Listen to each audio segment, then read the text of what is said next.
İspanların Kolumbun başçılığı altında Atlantik okeanı arxasında Hindistan adı altında kəşfləri Portuqaliyanı bərk narahat edirdi. Portuqallar tezliklə Afrikanın cənubundan şərq istiqamətdə su yolu açmaqla Hindistana çatmaq planı hazırlayırdılar. 1488-ci ildə Bartolomé Diaşın rəhbərliyi altında təşkil olunmuş ekspedisiya Ümid burnuna çatır.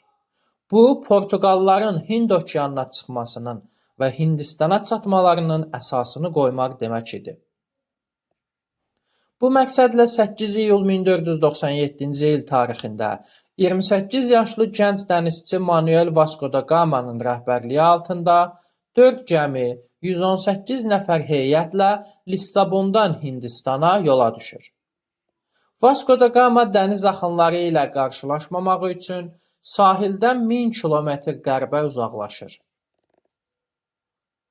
Cərəyanların təsir dairəsindən çıxmaqla yenidən şərqə istiqamət götürən flotiliya 1498-ci ildə Zambezi çayının mənsəbinə çatmaqla buranı Portuqaliya torpağı elan edir. Dənizdə ərəb gəmilərinin görünməsi və zəncilərin ərəb tacirlərinin satdıqları parçadan geyinmələrini görən Portuqallar materikin şərqində şəhərlərin olmasını müəyyən edirlər. Şərqi Afrikada Mozambik, Mompasa, Malindi kimi şəhərlər ərəb ölkələrinin inkişaf səviyyəsini göstərirdi. Mompasa şeyxinin verdiyi bələdçi Portuqalların Hindistana səfərini kifayət qədər asanlaşdırmış olur.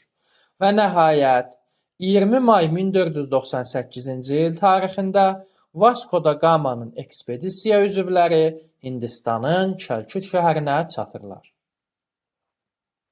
Vasco da Gama'nın Hindistana birinci ekspedisiyası zamanı yarıdan yuxarı heyətin Sinka xəstəliyinə tutularaq ölümü bahasına başa gəlsə də, Hindistana Afrikanın cənubundan su yolunun açılması ilə nəticələndi. Bu ekspedisiya Hindistanın Avropalılar tərəfindən müstəmləkəyə çevrilməsinin başlanğıcı oldu. Vasco da Gama'nın Hindistana ikinci səyahəti 1502-ci ildə olmuşdur. 20 gəmi ilə Kəlküt şəhərinə yaxınlaşmaqla çiçəklənən bu şəhəri darmadağın etdi. Yerində qala tikdirməklə Portuqalları məskunlaşdırdı. 1524-cü ildə Vasco da Gama Hindistana vitse-kral təyin olunsa da, ölümü gələcək müstəmləkə planlarını həyata keçirməyə mane oldu.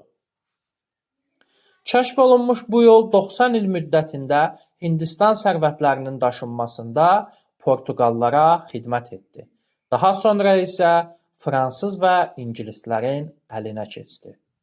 Diqqətinizə görə təşəkkür edirəm.